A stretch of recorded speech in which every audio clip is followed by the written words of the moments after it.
check my latitude. Top floor, that's who in the zoo. Strut move like whoop down the avenue. Hey, I just want the finer things. I've been looking my whole life trying to find them things. I'ma take the whole pie, that's mine. Like, if you want a slice, baby, you can try mine. Hey, gimme, gimme, gimme. Give me all that good. Shimmy, shimmy, shimmy. Do it like you should. Ooh, I like that.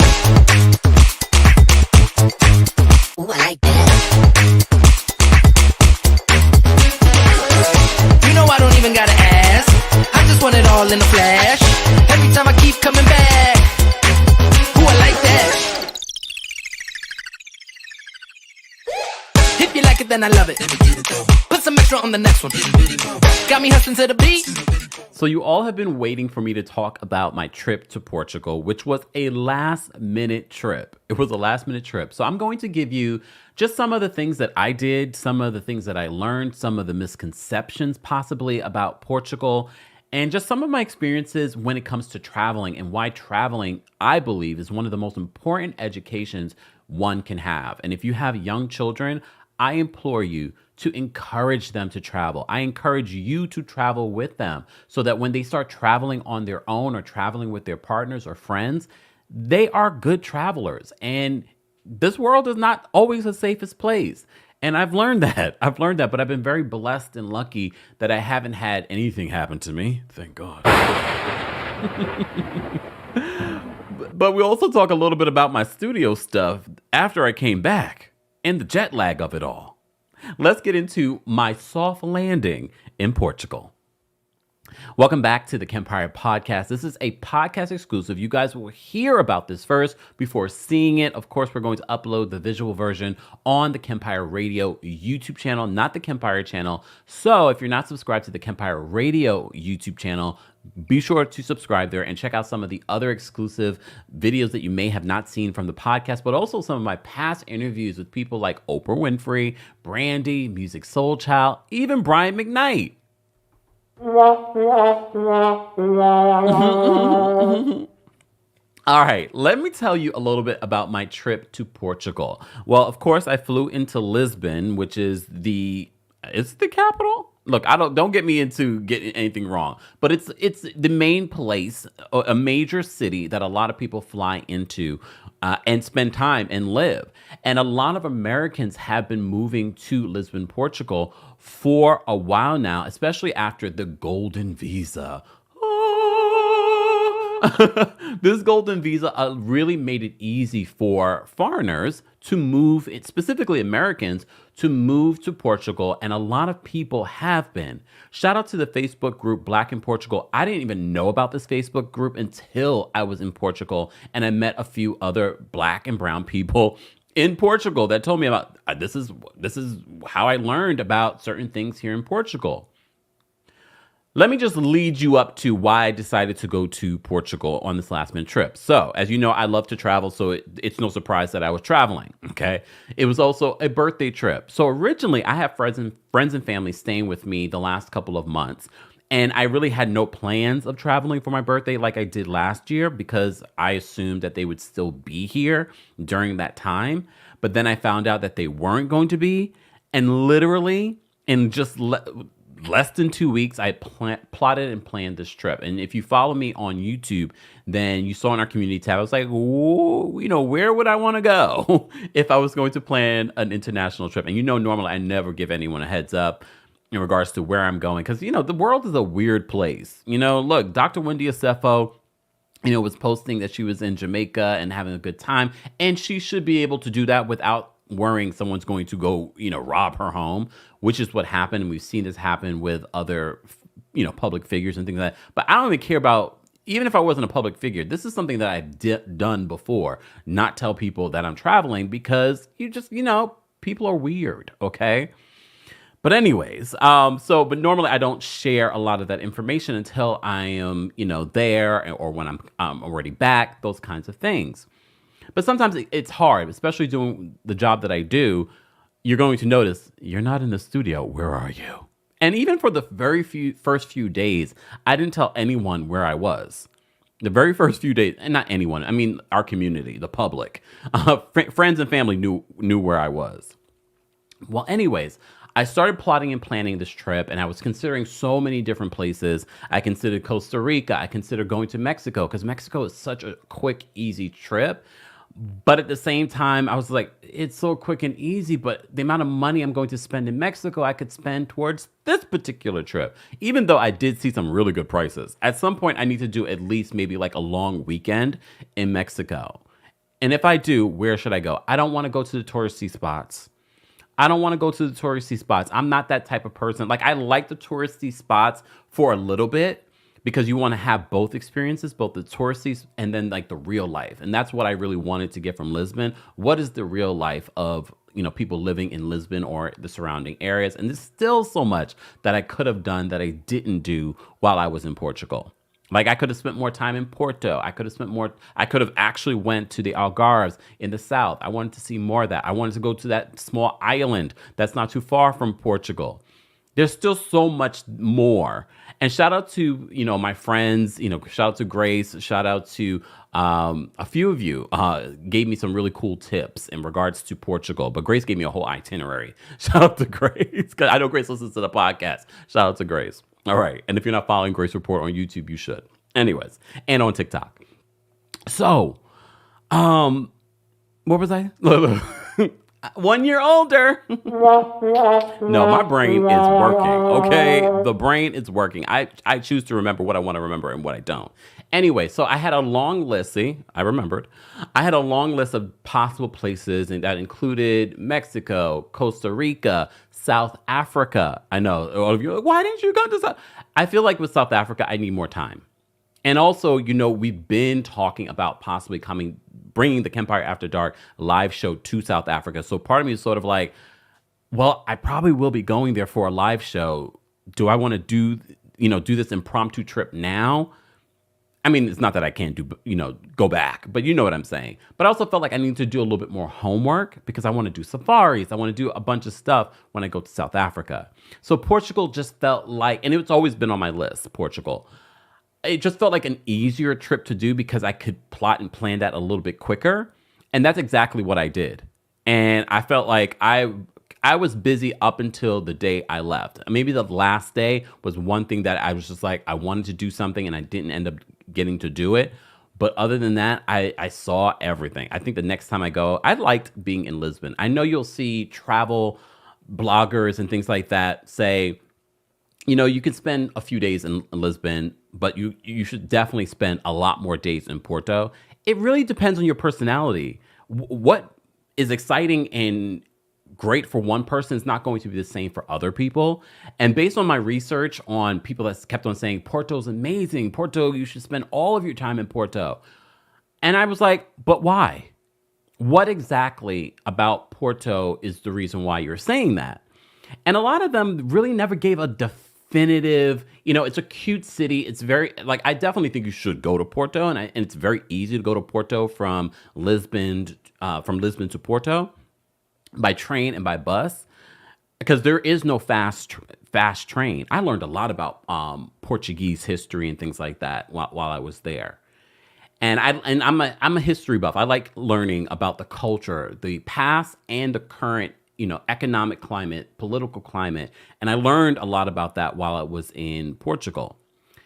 And like I said before, you'll see a lot of people say, oh, spend time, I apologize, guys. We have a new camera, so it's like focusing in and out for those that are watching the video version of this.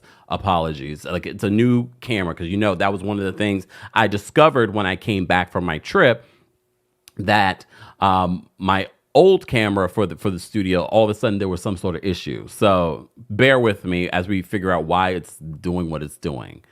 We will figure it out. We will figure it out, but it should be working now. Anyways, for those that are listening, you're like, we don't care. We're listening. And some of you watch on YouTube, but you're technically just listening while you do other things. I understand. But for those that are watching, I apologize. I will keep glancing down to make myself go crazy as I'm doing this Portugal recap. Joking. Anyways, so in regards to Porto versus Lisbon, it really depends on your personality. I definitely think you should do both and do a few days in both. I wish I had spent a little bit more time in Porto because there are things. If you want to see churches, if you want to see the history. I have to say, I definitely love the terrain, like the sidewalks and walking through Porto versus Lisbon. Lisbon sidewalks, like all the research that I did. Yes, it doesn't even matter if you're wearing the best sneakers, you will possibly slip on the sidewalks because, first of all, it's very hilly in Lisbon, but the sidewalks aren't that big. They're narrow, they're uneven. So all of this stuff you have to make sure that you're paying attention to. And yes, you should wear good sneakers, but that's not going to be a guarantee that you will not slip. So just pay attention when you're in Lisbon. Porto is better when it comes to the terrain. And there are parts of Lisbon where you can sort of centralize yourself in regards to like hotels that's flatter. But as you're going through, because I'm sure you're going to go to other parts of Lisbon to see the views and things like that, I learned a couple of things in regards to that.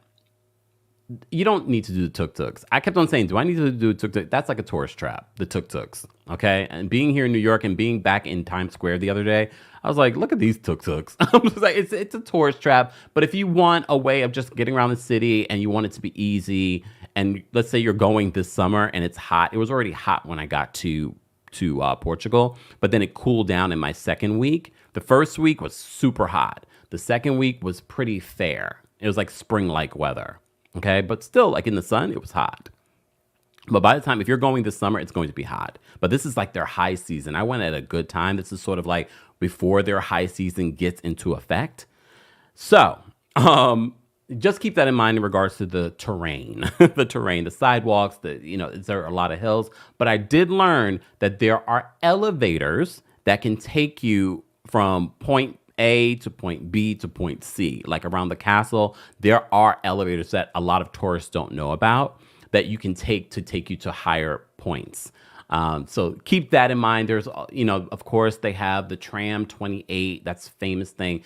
So look, I'm not the most woke person in regards to, what's going on in certain countries. But I did learn, because, a lot of people said do an Airbnb, when you go to Lisbon. I was like, part of me is like, well, the first time I go to a city, I don't really know everything. I'd much rather be in a hotel where they're able to help you with certain things. But one of the things that I learned in my research is that Airbnb is part of the reason why locals are being priced out and pushed out of the city center. So I was like, all right, I'm not going to be a part of that. I'm not going to be a part of that. There are plenty of hotels that we can support Portugal with. So I stayed at a hotel. Okay.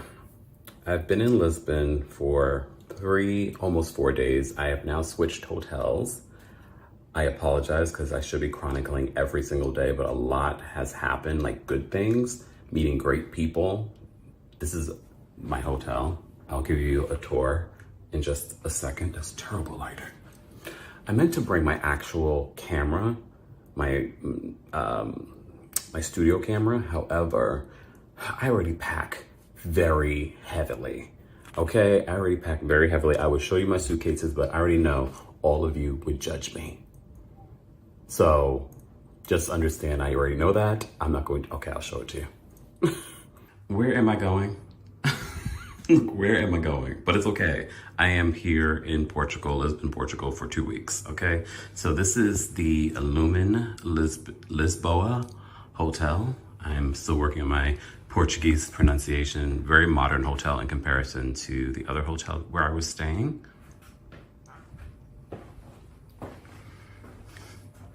This is the bathroom. Very modern, very big. Love it. Okay, smells great. I think all of those things are important. Don't you agree? Like this is where like the closet space is. So you guys can see. I have to say for Europe, because I've traveled to different parts of Europe and a lot of times your spaces aren't that big. This is fairly big. Fairly big. But I'm not judging you if you do. Look at my judging face for those that are watching. No, I'm not judging you.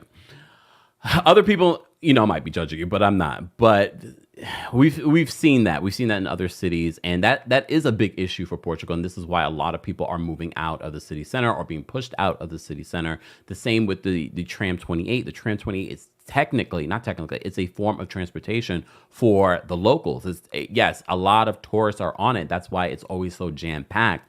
For me, I'm able-bodied by the grace of God. I'm able-bodied.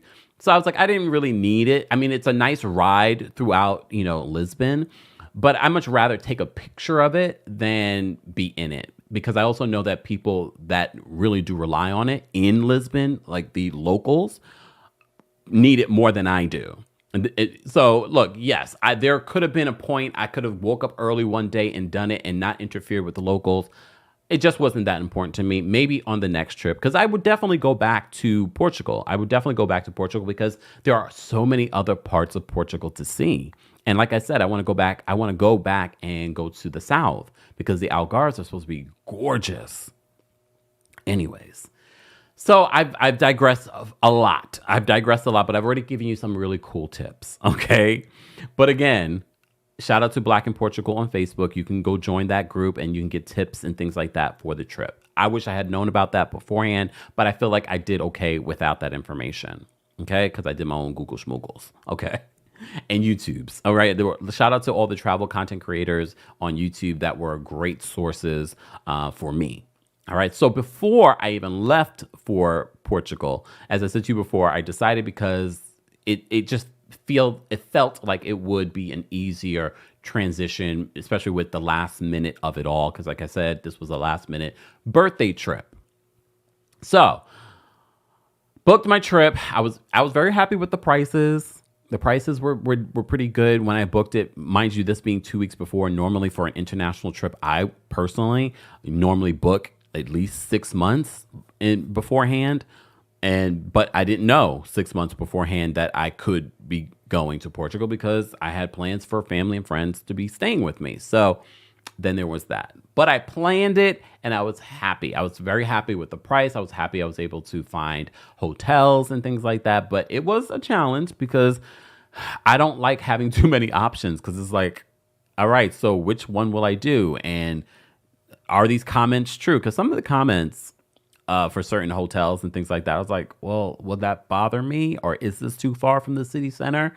One of the best things that I learned before going to Portugal, and I will tell you guys this because I told people that I met on tours and things like this that didn't know this either, was yes, Uber does exist. The ride sharing app does exist in Portugal, but it's double the price of Bolt. I learned about Bolt when I was in Paris right before the pandemic.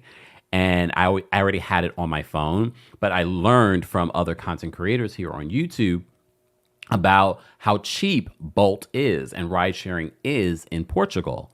And yes, it's still cheap on Uber, and maybe you'll be able to get an Uber a lot quicker than a Bolt. But a Bolt, I'm telling you, you don't wait that long for a Bolt. But the price, sometimes you could pay less than €4 to get you from sometimes 15 minutes away from, because here in New York, 15 minutes away, I could pay at least $10 for a 5-minute ride here in New York. So Uber, I did a lot of Ubers. I did do the train because I feel like that's part of learning about the culture of a place, doing their public transportation. I did the bus. I did the train. The train system is not as complicated as it is here in New York. Also, our train system is running 24 hours a day. It's not the cleanest. I will say the train system, the metro system in Lisbon, very clean, very busy, at least during the times that I utilized it. But this was also the city center. I went on it by myself, and I figured it out. I used, a lot of people will say use Google Maps or Maps on your phone. Depending on where I am, and I forgot what city I was in where I first started using City Mapper. But I used City Mapper in Japan, but it didn't work great for me there. It worked. It didn't work in Kyoto, though. It worked in Tokyo, but it definitely did not work. Like, literally did not work in Kyoto. It worked in Japan, but it didn't work great. So I ended up using Google Maps in Japan. In Portugal, it worked great, City Mapper. For those that want to know, should you be using it? I think it was London where I first started using City Mapper. I can't remember, but it's a great app to have to kind of get you around. And I feel like it helps me navigate better than a Google Maps.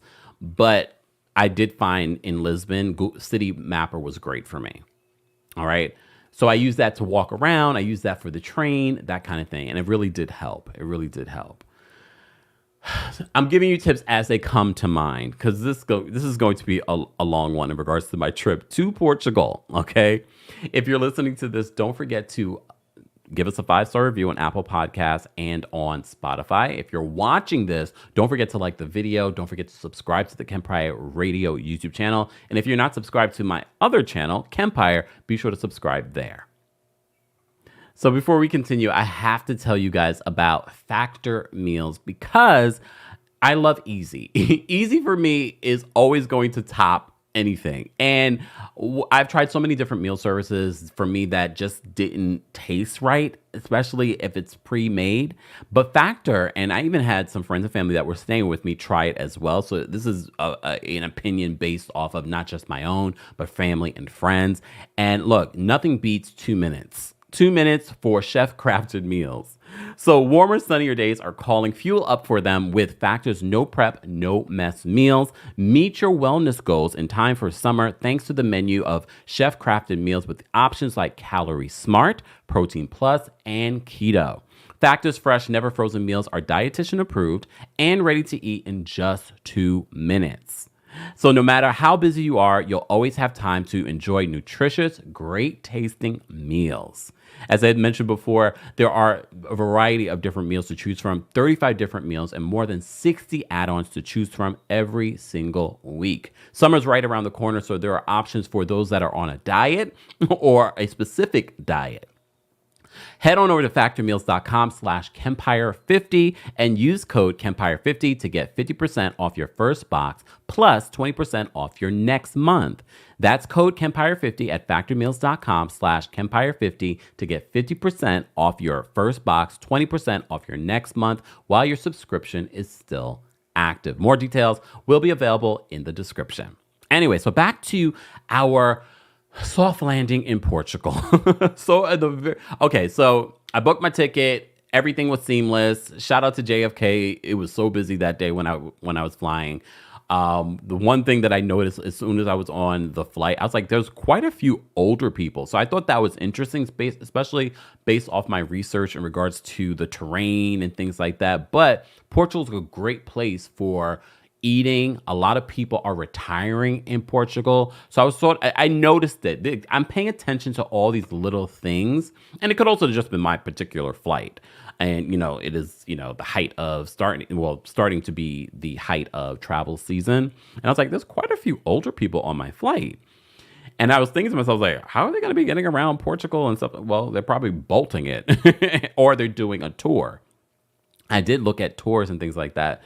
Tauk does tours, within Portugal and things like that. I did look at that tour, but even Tauk's tour that I looked at, it was just, it really didn't have a lot of stuff. And I've done Tauk before, but usually that's full of like activities. This was more like eating and drinking, which is what a lot of people do when they go to Portugal.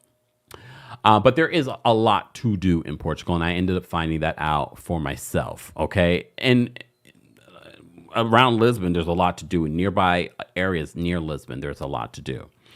All right. So where was I? Look, where was I? I just feel like there's so much that I want to say, and I don't know if I'll be able to say all of it. But on my very first day, and one of the things that I love, yes, I can book tours through Expedia. There's so many places, Violator and things like that, that you can book tours. However, what I've been doing over the last few years is this new aspect of Airbnb experiences. And I find like those experiences are far more interesting, and they're from locals that I love. And that's how I discovered some really cool tours during this trip. I used quite a few. I think it was only one tour that I did that wasn't Airbnb experiences. So, the very first day, luckily, okay, let me just first give you the full story for those that might be going to Portugal, because I made this mistake and I think it's worth it. But it really ended up not being a mistake. I always say everything happens for a reason. Even in those moments where you're so frustrated, sometimes you just have to say to yourself, everything's working out for me. There's a reason why I made this mistake. So the flight, fantastic. It was only 6.5 hour flight. It felt like before I knew it, I was in Portugal. We get off. You go through customs. So very much like here in New York, we have the all passports line, and then if you have global entry and things like that, there's a quicker line. So as soon as I walk into the particular area for passport control, I see immediately the EU entrance, but I didn't see a US, UK entrance. I mean, if I looked around a little bit more, if I asked someone, they didn't have a lot of people at the airport at this particular time. It's like a little bit before 8 a.m. I didn't see a lot of workers around. But then I saw a sign, all passports. If you're from the US or the UK, do not go on that line. I mean, you can because it's all passports. So I just assumed, because I'd never been to Portugal before, I've been to other countries in Europe that had a separate line for the UK and the US and things like that. But I don't know. I've never been to this airport before. I get on the all passports line, which was already very long. I was on that line for 2 hours. The driver that I hired to bring me to my hotel was like, we're here. I was like, the line is long. He's like, oh, it normally is, but it should go quick. It did not. It did not. I had to get a whole different driver. Well, they ended up coordinating a whole different driver for me. However, as I'm on the line, I see in the distance that other line for the US. And at the time, there was really not a lot of people on it. There were periods where there were a lot of people, and I heard from other people on my tours where some of the machines were down over there, so it took long. If I had went over there at the time that I got into that area, I would have just went through passport control so quickly. Well, I was online with everybody and they mama in regards to passport control. A long line. And I even asked someone eventually when I was in line, I was like, can I go to the other line in regards to passport control? I have an American passport. And he was like, yeah, you can, but you're already on this line, so stay on this line. I shouldn't have listened to him, but the way that the line was situated, I really couldn't get out. I would have to go all the way back in order to get out. And I was just like, you know what? I'm not going to get out. We'll see how long this is going to take. 2 hours. That is obscene. But I will be honest with you. I've seen that over here in New York. So it's not like it's much different here in New York. But I have global entry. So I zoom through global entry. And global entry is even faster than it was before. You don't even need to use your passport anymore. You just look into a camera and they like go. And then you go to the customs agent and he's just like, Kemp, yes. Oh, damn. They have our identities. Okay, guys, they have everything. They have our eyes. Like, you cannot hide. Okay, everything they have. Anyways, but here's the thing. I'm glad that I waited in that line. Eventually I met with my driver, and the driver brought me to the hotel. My room wasn't ready. Even after the 2 hours, even though technically I think this particular hotel I had early check-in, but even when I got there, my room still wasn't ready. I didn't have to wait that long. I waited maybe like 30 minutes, if that.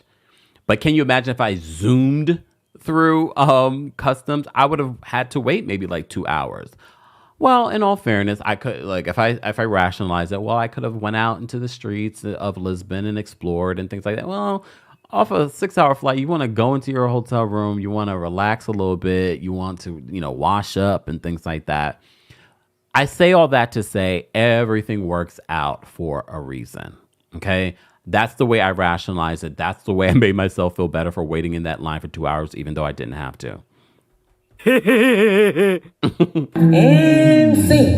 Okay.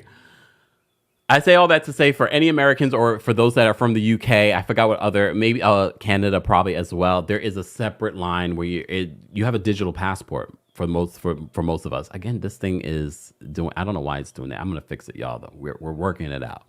Anyways, I have a digital passport, so it's easy to just go through that line for those that might be going there this summer. If you're going there this summer, I just saved you some time, a lot of time. Okay. Anyway, this is why you're watching this for travel tips, right? Or you just want to hear about my trip because you're nosy, which is fine. I like hearing about people's travel trips too because I like to travel. All right. Anyways, so I say all that to say, here begins my trip. Here begins my trip to Portugal. The very first day, I am so glad that I checked my Airbnb app because I forgot that I planned a tour, an experience that very afternoon. And luckily, I had early check-in at this hotel. I had early check-in. I don't remember if I had early. I don't remember what the check-in time was, technically. However, luckily, it worked out because this tour, this like 2-hour tour with a local, was at 2 p.m. And I didn't realize. I'm looking at the app and they sent a message like, oh, we look forward to seeing you tomorrow. And I'm thinking to myself, tomorrow. But then I look at the app and I'm like, oh, no, technically, remember, I've flown into the future. I've flown into the future. So this is today. This is today, which was fine because I needed to stay up. I needed to get into the regular schedule and time of Portugal. And I was fine during this tour. I was walking around. I was learning a little bit more about the area and things like that. The tour guide was fantastic. Learned a lot. On my very first day there, I had a tour, an experience. The next day, I planned another experience that I had booked before I even got to Portugal. Because a lot of the experiences that I booked were while I was in Portugal. Because again, last minute trip. But I did book 2 experiences before I left the States. And the second one was on the second day that I was in Portugal. And that was the African culture tour with Naki. And apparently a lot of people knew about this tour because everyone in the group were talking about, well, I heard about it from this one. Or they talked about it in Black in Portugal. I had no idea. I saw it on Airbnb experiences and I said, that sounds interesting. Because I had no idea the African influence in Portugal. Of course, you know anything about the slave trade, you know that Portugal pretty much was the pioneers in the slave trade. I say all that to say I am so happy that I did this tour early in my trip. So if you are planning a trip to Portugal, and this is not a tour, because for those that are white or not Black that are watching this tour is for everyone. If you are a history buff, if you are fascinated with possibly living in Portugal and thinking that Portugal is this magical utopia, do this tour. And I'm not saying that Portugal is not a great place to live, but I want you to make a decision knowing the true of what's happening in Portugal. And that's one thing that I've learned in my travels is that every place has their issues. And we have seen the uptick in what we saw here in the States when it comes to the Donald Trump of it all happening in other cities and other countries. Okay? So this African culture tour was great because it was Naki telling us about the history of Portugal with the slave trade and bringing us to different parts that told the story of Portugal and its history and what's currently happening in Portugal. I won't ruin, some of the things that I learned, but I thought it was so important to understand that Portugal has some of the same problems that we have here in America. So it isn't this utopia.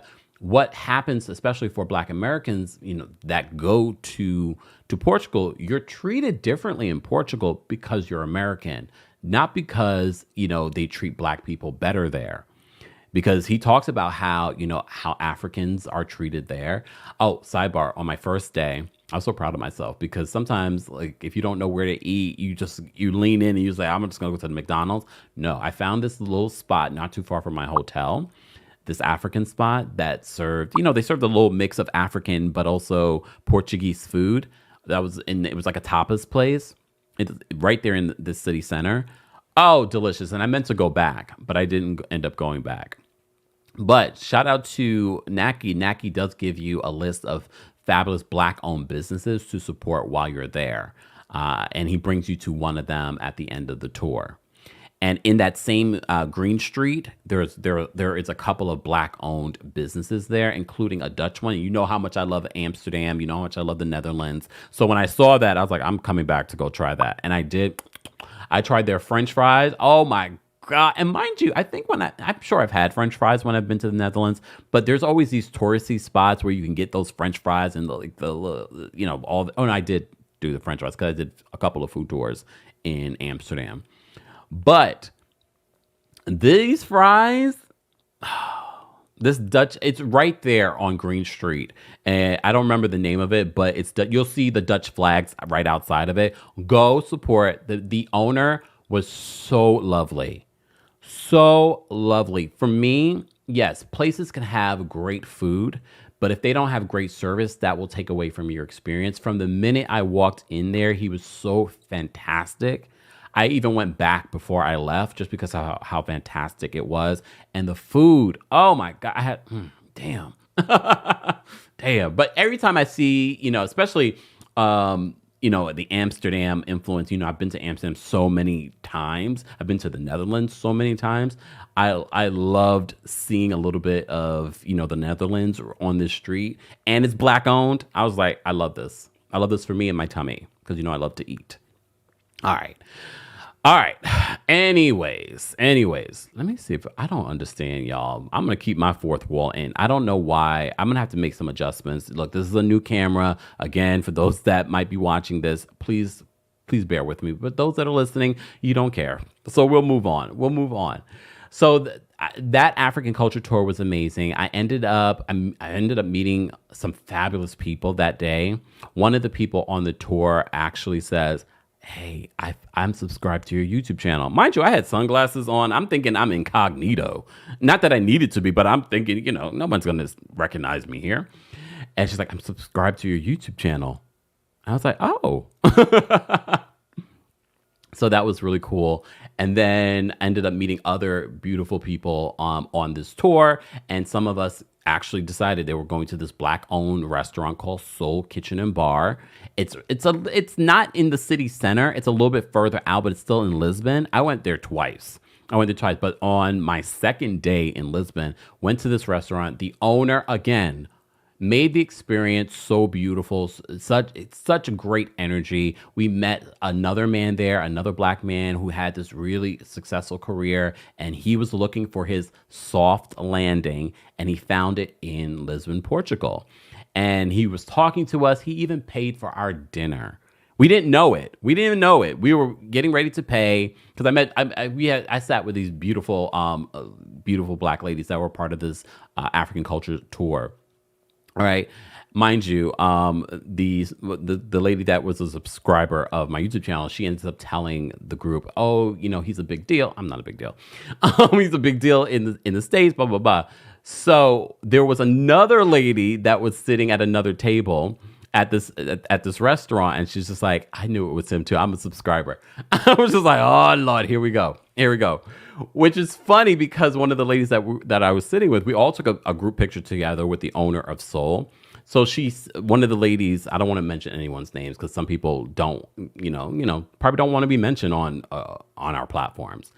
So one of the lovely ladies that I met on the tour sends the picture to her daughter, and her daughter's like, Mom, do you know who that is?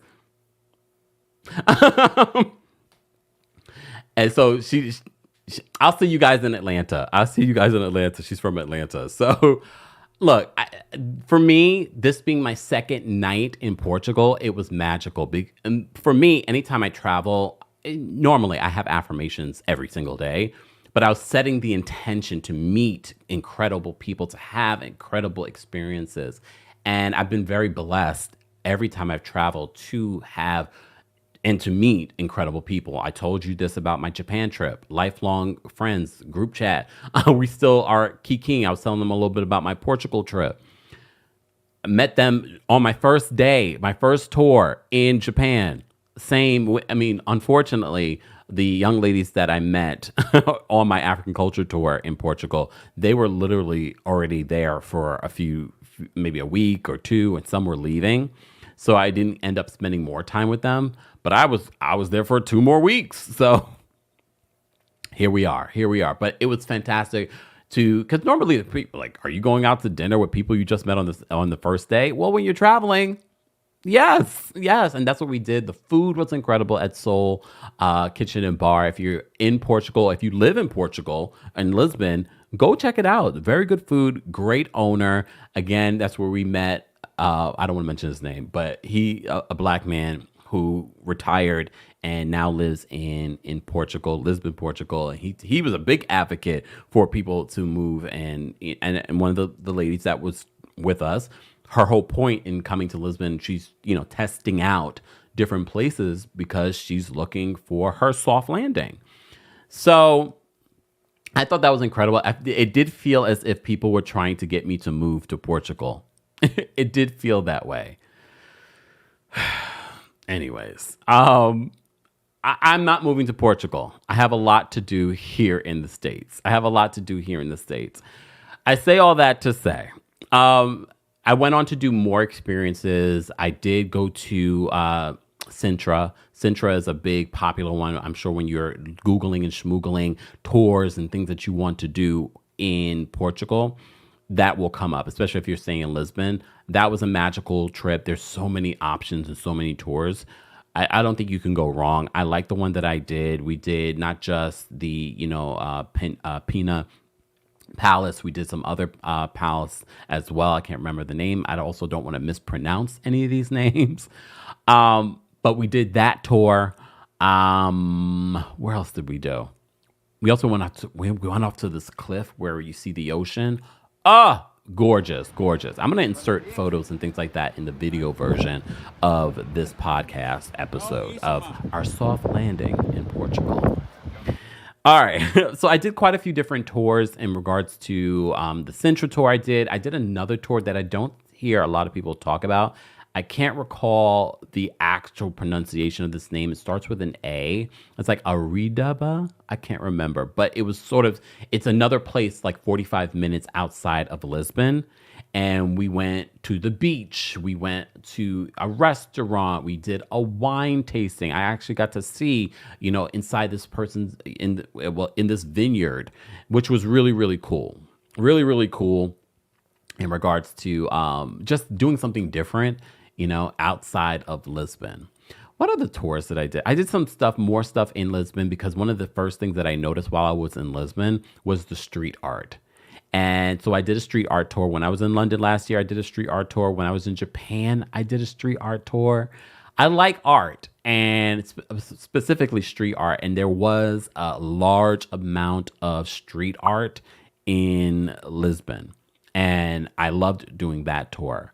Mind you, I probably will put like all the, I think that would be helpful for all you guys.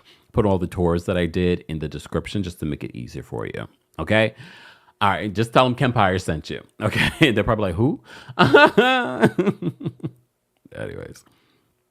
Anyways, so I did a street art tour. What else did I do? A lot of stuff I did on my own. Like I said, I met a couple of new friends while in Lisbon and they took me to places like Cascais. I went to Bellum by myself and I did like a boat tour so you can see Lisbon from a boat.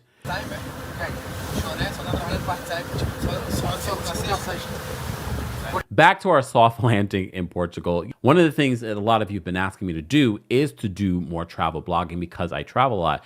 And it's not because I don't. I do take a lot of video. I do take a lot of photos and things like that. And I share some of those photos on Instagram.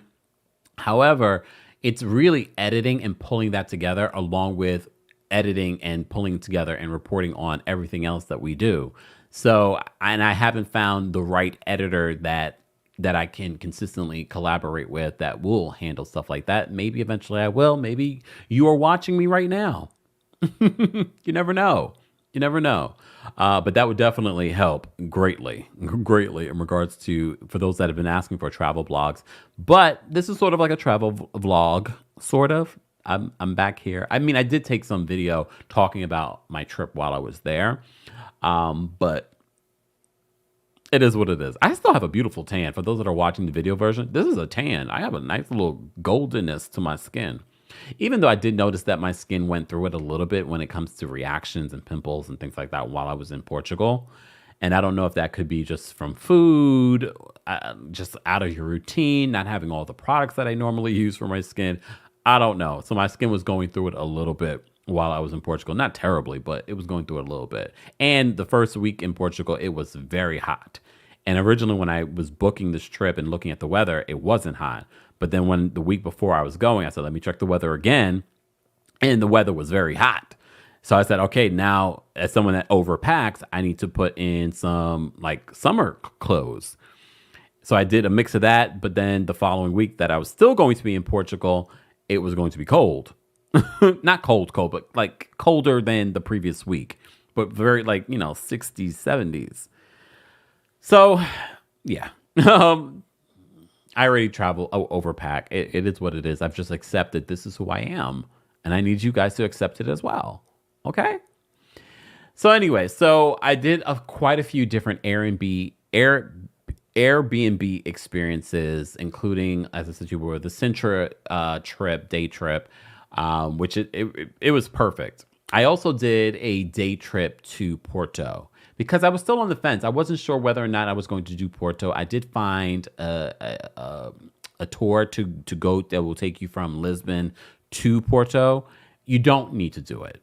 And I'm not going to list it in here because I felt like it wasn't worth the price. It wasn't worth the time. However, it's very easy to go to Porto on your own and very inexpensive. You can take the train or you can take a bus. And one of the things that I learned about Portugal, unlike a lot of their European, brothers and sisters, they don't have a fast train there. They have trains, but they don't have like a bullet train. They don't have anything like that yet. I did hear while I was in Portugal that they have finally agreed after like 10, 15 years about the airport. They're going to get a new airport. Great. They need a fast train because that fast train would turn the trip from Lisbon to Porto from 3 hours, 2.5 to 3 hours, to probably like an hour trip, which would be fantastic. Fantastic. But like I said, for me, I went to Porto. It was nice. It was nice to see it. Did I feel like I needed to see more of it? Not really. However, I would definitely go back and probably spend a couple of days. I do know one of the friends that we made in Lisbon said that there is also a sort of like African culture tour in Porto that you could do as well. So I would probably go back for something like that. I also wanted to go into that bookstore, that they say reminds you of like Harry Potter. So I probably would do that. I did get to look in though. I looked in and I took a picture. I was like, oh, and I like a bookstore. So I went to Cascais while I was in Lisbon. That also is a very quick train ride. I think 30-40 minute train ride it goes past Bellum. Bellum is one of the stops on this train. There's also a train that takes you to Sintra as well. So if you want to do Sintra on your own, you could, but you don't have to. There's so many options that will take you and show you Here's the thing with tours for me. It's very easy to do some of this stuff on your own, but at the same time, you don't know what you're looking at. You don't know the history. And while supporting locals, which I love to do, you're also understanding not just what you're looking at, but the culture and the history. And that for me is important because, again, you can look at a castle and be like, I don't know what this is.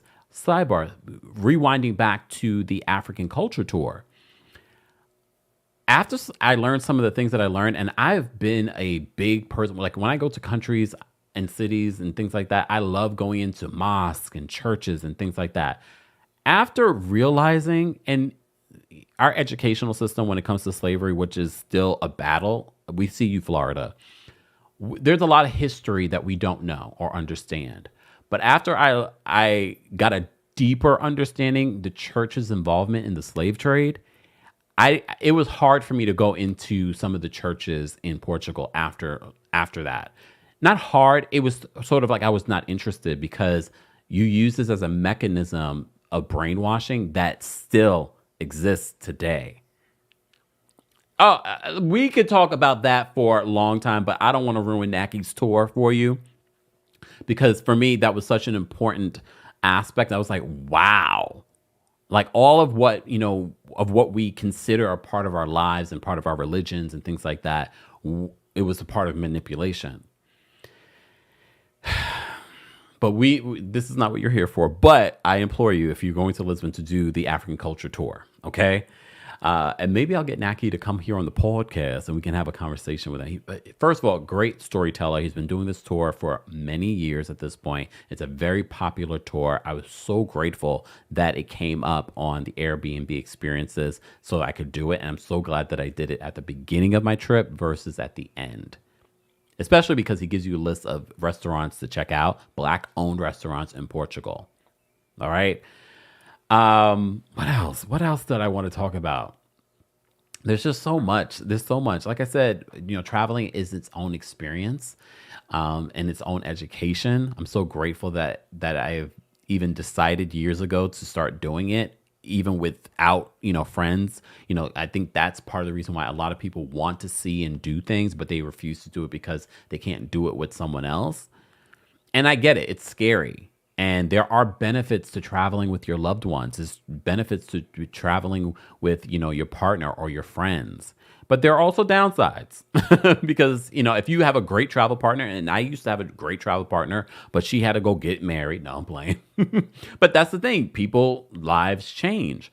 And I decided I'm not going to allow that to stop me from continuing my travel journey and seeing the world. And yes, eventually I will have a partner that I will be able to do that travel with. And I look forward to that and maybe taking them back to places that I went by myself or with myself, as I like to say, and give them, and that will probably be a different experience. And there have been trips and experiences that I say to myself, this would be really great to share with someone. But at the same time, I woke up when I wanted to wake up. I went to places that I wanted to go, places that I didn't want to go. And sometimes, being, very structure minded and, a tourist, I always think to myself, well, I should be doing something today, or I should be doing multiple things today. And I know you'll see a lot of content creators, and they're great because I used a lot of them for my information and what to do, that will say you can do Lisbon in, 3, 4, 5 days. Well, yeah, if you're jam packing a lot of stuff, but if you want to leisurely do Lisbon and eat at the places and, relax and just take a walk, yeah, you can spend a week. You can spend a week in Lisbon. You can spend 2 weeks in Lisbon. I mean, for the most of my trip, I spent in Lisbon and surrounding areas because, like I said before, there are places that you can go, like Cascais, which is in Lisbon. There's a lot that you can do there. That's a very like a beach town. So there's a lot you can do in Lisbon. And like I said, there are a lot of people moving to Lisbon, but some of the things that were fantastic a few years ago in regards to the golden visa have changed. So for those that are thinking you're going to be able to easily move to Portugal, it's not hard, but it's not as easy as it was before. But while I was in Lisbon, because so many people were trying to make me move to Lisbon, a lot of people are asking me, "Are you moving here?" I just got here. This is my first time in Portugal, my first time in Lisbon. Why would I be moving here? But I do realize there are a lot of people, a lot of Black people that have moved to Portugal and have a better life, and some of them. And I get why. Yes, the cost of living is definitely going up in Portugal. The cost of living is definitely going up in Portugal.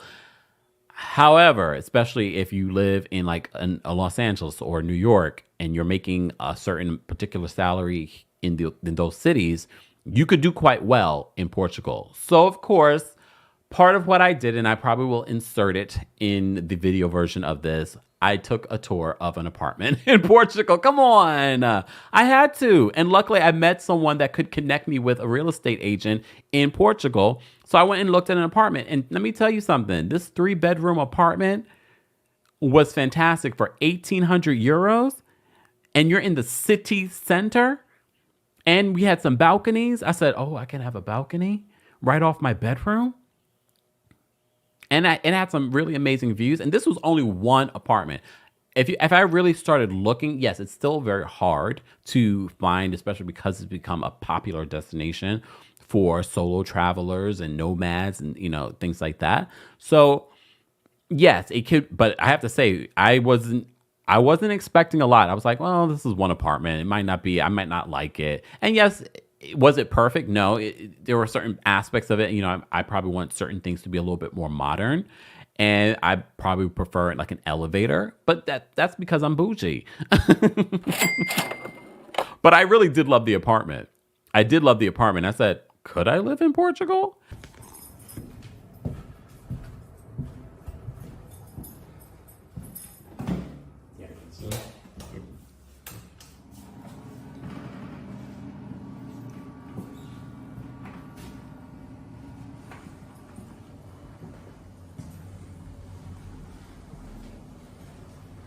And does this washer and dryer come with the apartment? Yeah. This view is incredible alone. The view alone is great.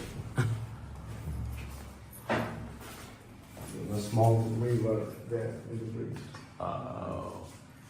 For me, this area, it's good for you to put the similar a small terrace. Yes. This area. Yeah. Yes. It's nice.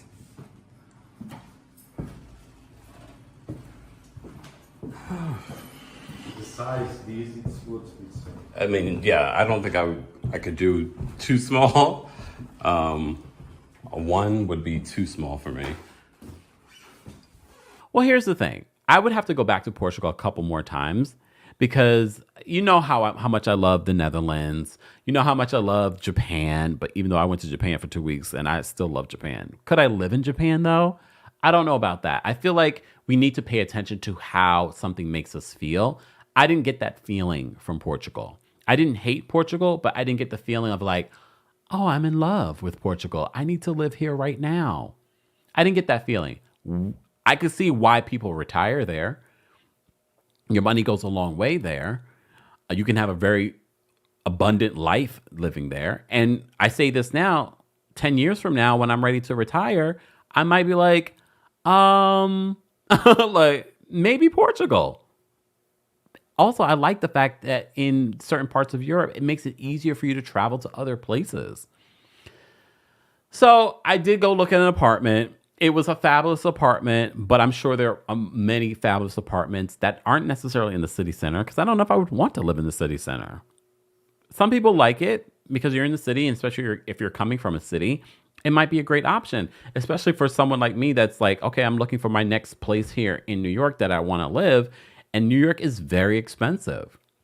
It's very expensive, but I just can't see myself not having something here in New York to come back to be honest. But it's very expensive. It is. Like, I'm not going to sit here and even deny it. It's very expensive here in New York. But I did that. What else did I do? I ate a bunch of, I tried, look, I am a picky eater.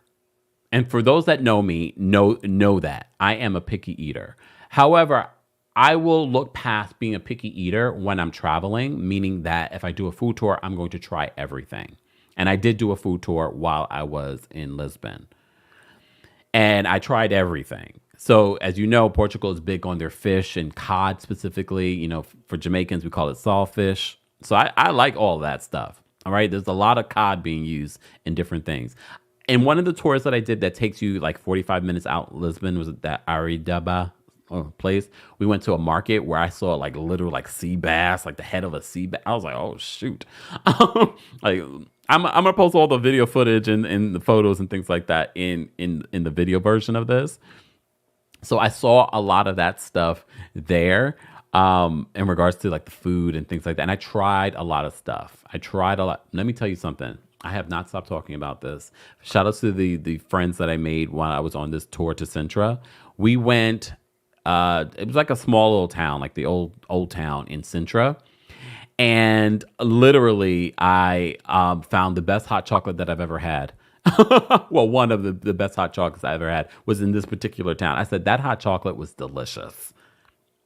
Delicious. I had like a codfish sandwich, but yes, I know codfish sandwich and hot chocolate doesn't go together. Hell no. But I saw it and I was like, I need some hot chocolate. It was so good. So good. And then I tried to have hot chocolate a little bit later on that same day in not at the same place, but somewhere else. It just wasn't good. And then try to have it again at another place in Lisbon. Just did not capture it. So I ate at a few different places. I went to the shopping centers. I have to say, look, we talk so much about how fabulous and how much access we have here. But when I go to certain parts of the world, and I'm like, "Oh, y'all just do it better." Like our malls are cool. However, some of these malls, like the mall that I saw in Lisbon, they got the shoemaker in there. You can get your dry cleaning done. There's the supermarket. I'm just like, dude, it's just different. There was rock climbing in this other particular mall that I went to. I was like, it's just different. And there's so much access. And those malls actually are open until midnight. And we always talk about how New York City is the city that never sleeps. Where? Everything is closed at a certain time. Not in certain parts of Europe, certain parts of the world. But I say all that to say I'm not moving to Portugal. Calm down. But I say that now, but I could be saying a different tune a year from now. What if I fall in love with someone that lives in Portugal? No. I will say this though. You know all those cops that go viral on social media and they're like, where did this hot cop come from? Portugal. I saw so many hot cops that were the Portugal in Portugal. I was just like, oh, so this is where the video footage ends up coming from. It's here. I saw so many of them. Not everyone, but there were quite a few. I was like, oh, okay. And one of the great things that I did love, because I know a lot of people, did you feel like you stuck out? No, there are a lot of black people in Portugal. I mean, we're not the majority, but there are a lot of black people in Portugal. There are a lot of like expats in Portugal. There are a lot of Brazilians in Portugal, which probably also is part of the reason why like there's so many beautiful people in Portugal. And they run the gambit, okay? From African to, because there's quite a few different parts of Africa that are like Angola, Cape Verde, and this other small island. I can't remember. It's like a long name. So Brazil, quite a few, because, the Portuguese colonized in Brazil. So there's quite a few Brazilian people in Portugal. So there's a lot of beautiful people in Portugal. And then, of course, a lot of foreigners that are traveling to Portugal and settling in Portugal. I was like, this is a good looking city. That's a very good looking city. I was like, okay, but still not enough for me to move. I just feel like you can find good looking people everywhere. But I will say there were quite a few good looking people in Portugal, specifically the police. I was like, oh, but then I did the African culture tour and they were talking about how police brutality does exist in Portugal. The president was it the president of Portugal? I can't remember, but a political figure, like a top political, I think it was the president of Portugal that spoke out in regards to reparations. And literally like a week before we got there, Naki was telling us this on the tour. A week before we got there, he said, he believes that we need to give back reparations, and he's been getting it in Portugal before saying that. So I say all that to say, for those that think, oh, it's so incredibly different and it's the utopia, it's not. It has its problems, but the reason why a lot of people are treated differently there is because of your passport. It is because of your passport. And some people might say, fine, because I'm not treated better here in the States. I'm not judging. I'm just telling you. I'm trying to break down this depiction of what people have been saying in regards to their experience in Portugal. I mean, I had a good experience. I didn't feel different. I didn't feel like I got stared at or anything like that. So it was a good time. And one of the things I will say, a lot of people, and I will say the same as well, especially, staying in the city center, I felt very safe. If anything, the only times I didn't necessarily feel safe was with the drunk foreigners. To be honest, people, especially in the city center, where people that are really, really drunk. Oh, I almost forgot. The offering of the sugar booger in the city center. I will point this out. This happened in city center. I don't see this here in New York, where people come up to you randomly offering you the booger sugars. You want Coke? No, what, sir? Why? And quite a few. It happened. I can't, more than both my hands. It happened to me while I was in city center, walking around, coming up to me, offering me. I'm like, no, I'm not. And or offer me hashish. I was like, no, leave me alone. Luckily, I had a friend with me that was like, no, just say no. I'm like, oh, because I'm part of me sort of like they'll probably start talking to you in Portuguese, and they're like, oh wait, no, you speak English? No, sir, leave me. And of course, I feel like everywhere you go, you see a lot of homeless and things like that. In Japan, there are homeless, but I didn't see a lot of homeless in Japan. There are homeless, but definitely not like that, and definitely not offering you the sugar boogers, the sugar boogers. Anyways, guys, I hope this, soft landing in Portugal was informative and fun to listen to or watch. If you're watching the YouTube version of this, I'm going to chop and edit and screw all of this together, and I will be including photos and video footage in the video version. So I implore you to subscribe to the Kempire Radio YouTube channel so that you can see some of the things that I've inserted in this, recap of my trip to Portugal. Thank you all so much for listening and for watching. If you're listening to this, don't forget to give us a 5-star rating on Apple Podcasts and on Spotify. And if you're watching this and you're not subscribed to the Kempire podcast, head on over to your favorite podcast platform and subscribe today. Thank you all for watching and, of course, for listening. I will see you all in the next one on my next adventure.